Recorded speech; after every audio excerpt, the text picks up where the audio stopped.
Hello friends, welcome to my YouTube channel crochet info and updates में। Friends, I hope आप सभी लोग ठीक होंगे। और आज मैं आपके लिए एक नया वीडियो लेके आया हूं जिसमें मैं आपको बताऊंगा ड्राइविंग लाइसेंस कैसे बनाया जाता है क्रोशिया के अंदर में। काफ़ी ज़्यादा मैं कई बार जब भी लाइव करता हूं, वीक में लगभग 2 दिन में लाइव करता हूं, तो मुझसे लगभग 2-3 लोग मुझसे पूछ ही लेते हैं कि सर, हमने जैसे टैक्सी ड्राइविंग में यहाँ से जाना है और टैक्सी ड्राइविंग हमने वहाँ पर करनी है, तो हमारे पास जो इंडिया का लाइसेंस है उसको हम लोग कैसे कन्वर्ट करें, या वहाँ जा कर के हम लोग उस लाइसेंस पे हम लोग आगे काम कर सकते हैं या नहीं कर सकते हैं, और टैक्सी वगैरह हम लोग चला सकते हैं नहीं चला सकते हैं, वो लोग मुझसे अक्सर पूछते हैं।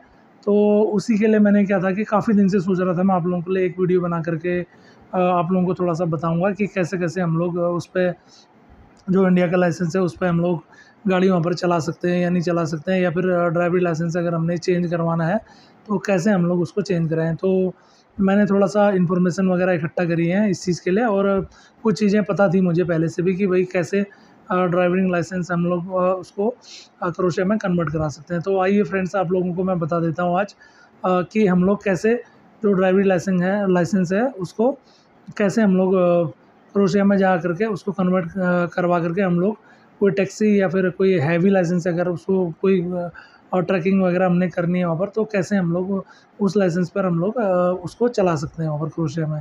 तो सबसे पहले आप लोग क्या करें, जो इंडिया का लाइसेंस है आप लोग इस पर भी वहाँ पर जैसे नॉर्मली टैक्सी वगैरह तो नहीं चला सकते, बट क्या है कि 1 आध साल तक आप लोग जो इंडिया का लाइसेंस है, जो चिप वाला लाइसेंस बनता है, और तो उससे हम लोग क्या है कि लोकल जैसे किसी के फ्रेंड्स की गाड़ी या फिर कोई भी मतलब एक कार वगैरह हम लोग चला सकते हैं उसके लिए।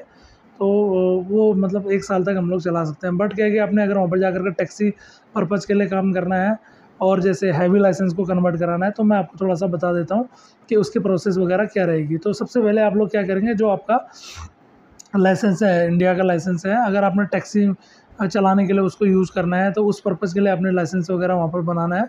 सबसे पहले जो आपका लाइसेंस होगा, इंडिया का लाइसेंस है, उसको क्या करना है, आपने ट्रांसलेट करवाना है।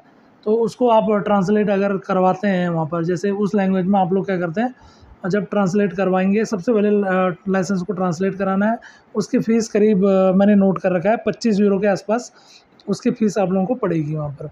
तो जो आपका लाइसेंस होगा उसको क्रोशियन लैंग्वेज में उसको ट्रांसलेट कराना है, ठीक है? तो आपका क्रोशियन लैंग्वेज में आपका लाइसेंस चेंज हो जाएगा, मतलब कि कन्वर्ट हो जाएगा। तो उसके बाद आप क्या करेंगे, आप लोगों को कहाँ जाना है, सेकंड नंबर में आपको अपना फ़िटनेस के लिए जाना है। तो फ़िटनेस के लिए क्लिनिक में जाना पड़ेगा।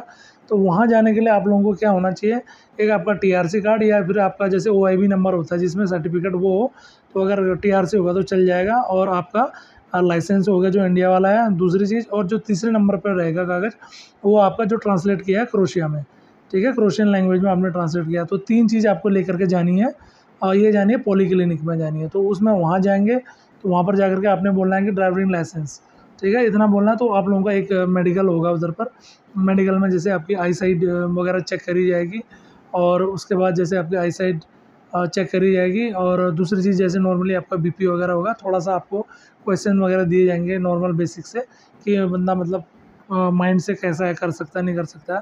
इमेज वगैरह मतलब इस तरीके से बना करके आपको करने के लिए छोटा-सा एक टेस्ट दिया जाएगा। तो उसका फ़ीस मैंने यहाँ पर नोट करी है, करीब 60 से 65 यूरो आपको वहाँ पर फ़ीस देनी पड़ेगी। तो 60 से 65 यूरो करीब ये हो गया, 20 से 25 यूरो करीब आप पहले ट्रांसलेट में कर चुके हैं, ठीक है? ये आपका सेकंड स्टेप हो गया।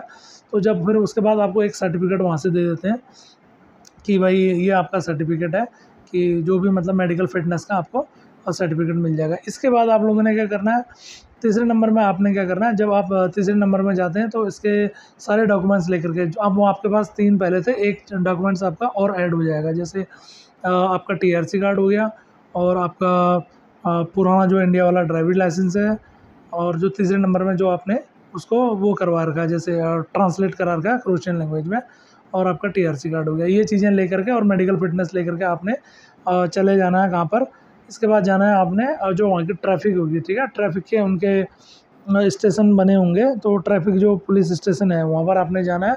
तो वहाँ जाने के बाद करीब-करीब आपको वहाँ जाना है, डॉक्यूमेंट लेकर के आपने बोलना है कि ड्राइविंग लाइसेंस, ठीक है? इस तरीके से बोलेंगे, तो जो भी आपको वहाँ पर काउंटर में मिलेंगे, तो आपसे कुछ फ़ीस वगैरह जमा करने के लिए बोलेंगे। तो आपकी फ़ीस उधर मतलब अलग-अलग तरीके से होती है। अगर आपको जैसे जल्दी चाहिए 1 दिन में, 2 दिन में, या फिर आपको 3-4 दिन में चाहिए उसकी अलग फ़ीस होगी, और आपको जैसे 2 से 3 महीने में अगर आपका आ जाएगा तो उसकी नॉर्मल फ़ीस होगी।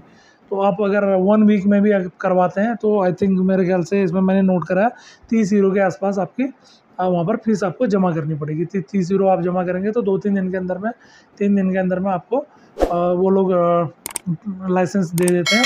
उससे पहले जैसे आप फ़ीस वगैरह जमा करेंगे तो उसको आपने वहाँ पर अपने डॉक्यूमेंट्स, अपने जो टीआरसी कार्ड हो गया आपका, या ओआईबी नंबर जो सर्टिफिकेट होगा, और आपका जो पुराना वाला ड्राइविंग लाइसेंस है, और जो आपने कन्वर्ट किया हुआ है तीसरे नंबर का, और जो आपका फिटनेस है, चारों चीज़ वहाँ पर सबमिट कर देनी है। तो उसके बाद आप फ़ीस वहाँ पर जमा कर देते हैं। 60 यूरो करीब मैंने आपको 30 यूरो करीब आपके यहाँ पर फ़ीस लगेगी। तो उसके बाद एक टेम्परेरी लाइसेंस वो आप लोगों को दे देते हैं, जब तक आप उससे अपना काम चला सकते हैं। तो उसके 2-3 दिन में आपने जिस हिसाब से फ़ीस दे रखी है वहाँ पर, अगर मान लीजिए आपने 60 यूरो 30 यूरो करीब आपने जो वहाँ पर जमा करी हुई है, तो 2-3 दिन में आपको मिल जाएगा। अगर आपको ज़्यादा जल्दी चाहिए तो उसके लिए फिर 60 यूरो के करीब वो लगता है आपको, 1 डे के अंदर में आपको मिल जाता है। और अगर उससे कम आप 20 यूरो करीब में आप करवाते हैं तो उसमें मेरे ख्याल से नहीं, आपको मतलब 2 से 3 महीना उसमें लगेगा। तो ये चीज़ें हैं। आप लाइसेंस मतलब थोड़ा-सा ईज़ी है वहाँ पर प्रोसेस आपका कन्वर्ट कराने के लिए। जो लाइसेंस है ईज़ी है वहाँ पर कन्वर्ट कराना, ठीक है, क्रोशियन वहाँ का लाइसेंस करवाने के लिए। तो ये चीज़ें मैंने आपको बता दी है नॉर्मली, कि इतनी फ़ीस करीब 100 यूरो से लेकर के आपको 110-120 यूरो करीब आपको खर्चा आएगा, और आप लोग करवा सकते हैं। इसमें कोई इतना ज़्यादा मुश्किल काम नहीं है। तो जैसे ही आप लोगों को, तब तक के लिए आप जैसे आप डॉक्यूमेंट जमा करते हैं वहाँ पर, तो आपको वो लोग क्या करेंगे, टेम्परेरी आपको लाइसेंस दे देते हैं, तब तक आप लोग काम चला सकते हैं। ऐसे ही सेम इसके लिए है, जैसे हैवी ड्राइविंग लाइसेंस कन्वर्ट आप कराना चाहते हैं तो आप सेम यही प्रोसेस है, और उसके लिए थोड़ा-सा फ़ीस वगैरह आपकी बढ़ सकती है। जो आप हैवी लाइसेंस अगर आप बनवाते हैं तो वो चीज़ आप उसके बाद आप लोग क्या करते हैं, टैक्सी वगैरह चला सकते हैं। बट मेरा ये कहना है कि अगर आप टैक्सी वगैरह के पर्पज़ से जाएँगे वहाँ पर, तो थोड़ा-सा उसको आप 2-3 महीने आपको ट्रेनिंग भी करनी पड़ेगी वहाँ पर, और थोड़ा-सा लैंग्वेज का अगर बैरियर पड़ेगा आप लोगों को। अगर जो टैक्सी वगैरह में जाना चाहते हैं वहाँ पर, तो आप लोग क्या करें, थोड़ा-सा लैंग्वेज वगैरह सीखें, थोड़े स्किल्स वगैरह बढ़ाएँ अपने, क्योंकि नॉर्मली आप लोगों को जैसे इंग्लिश भी नहीं आएगी और हिंदी तो चलेगी नहीं। थोड़ा बहुत आप कोशिश करें क्रोशियन लैंग्वेज भी, बेसिक्स वगैरह आप लोग यूट्यूब वगैरह से देखें, चीज़ों को समझें कि भाई कैसे क्या चीज़ें बोली जाती है। तो थोड़ा-सा आप लोगों को काफ़ी ज़्यादा ईज़ी हो जाएगा इस चीज़ से, अगर आप लोग मतलब कि टैक्सी पर्पज़ के ही अगर वहाँ जाना चाहते करके, जैसे गाड़ी वगैरह चलाना चाहते हैं। क्योंकि कहीं भी आप जाएँगे, कोई भी जैसे बैरियर आ गया, कहीं स्टेशन आते हैं, या फिर कोई भी अगर पैसेंजर आप बैठालते हैं या किसी हिसाब से बुकिंग वगैरह करेंगे, तो चीज़ें आपको समझ में आ नहीं पाएँगी बिल्कुल भी, क्योंकि लैंग्वेज बिल्कुल ही वहाँ पर डिफरेंट होगी। तो थोड़ा-सा आपको बेसिक्स इंग्लिश भी आनी चाहिए, और बेसिक से अगर आप इन चीज़ों में जाते हैं, तो इनके लिए आपको लैंग्वेज थोड़ा बहुत आपको आनी चाहिए और सीखनी चाहिए। मैं तो ये कहता हूँ आपको, इसके लिए वो आपको ही मतलब बेनिफिट होगा इस चीज़ का, कि आप लोग थोड़ा-सा अच्छी तरह से वहाँ पर चीज़ें टैकल कर पाएँगे। और अगर आप लोगों ने जैसे लैंग्वेज वगैरह सीख ली, थोड़ा बहुत बेसिक्स भी अगर देखेंगे आप लोग यूट्यूब वगैरह से करके जाते हैं, तो काफ़ी ज़्यादा आपको जो नॉर्मली जो आप लोग जैसे 700-800 यूरो आपकी बेसिक सैलरी है, तो इससे मतलब काफ़ी ज़्यादा अच्छा आपको बेनिफिट मिल जाएगा। काफ़ी ज़्यादा आपको ये समझ लें कि मेरे ख़्याल से कम नहीं तो 1500 स्टार्टिंग में, 1000 से 1200-1500 यूरो को आप आराम से आने वाले टाइम में, जैसे 6-7 महीने बाद थोड़ा-सा आपको चीज़ें पता लग जाती हैं, भाई कैसे बोलना है, कैसे क्या करना है वहाँ पर, जो आप उस चीज़ 1500 यूरो के आसपास समथिंग मेरे ख्याल से आई थिंक आप लोगों को सेव आराम से कर लेंगे टैक्सी में, अगर आप ड्राइविंग वगैरह करने के लिए जाना चाहेंगे तो। बट आपको थोड़ा-सा अपने ऊपर काम करना पड़ेगा। किसी भी काम में आप जाएँ वहाँ पर अपने ऊपर क्या करें, अपने ऊपर काम करें, अपनी स्किल्स बढ़ाएँ। मैं बार-बार बोलता हूँ, नहीं तो बाद में प्रॉब्लम्स आएगी आप लोगों को। तो आई होप आप लोगों को समझ में आ गया होगा। काफ़ी ज़्यादा ईज़ी है ड्राइविंग लाइसेंस वहाँ पर जाकर के चेंज करवाना। तो आप लोगों को अगर वीडियो अच्छी लगी होगी तो लाइक, शेयर और सब्सक्राइब ज़रूर करना। तो तब तक मिलते हैं, उसके बाद मिलते हैं आपको एक नई वीडियो के साथ। तब तक अपना ध्यान रखिएगा। Good bye.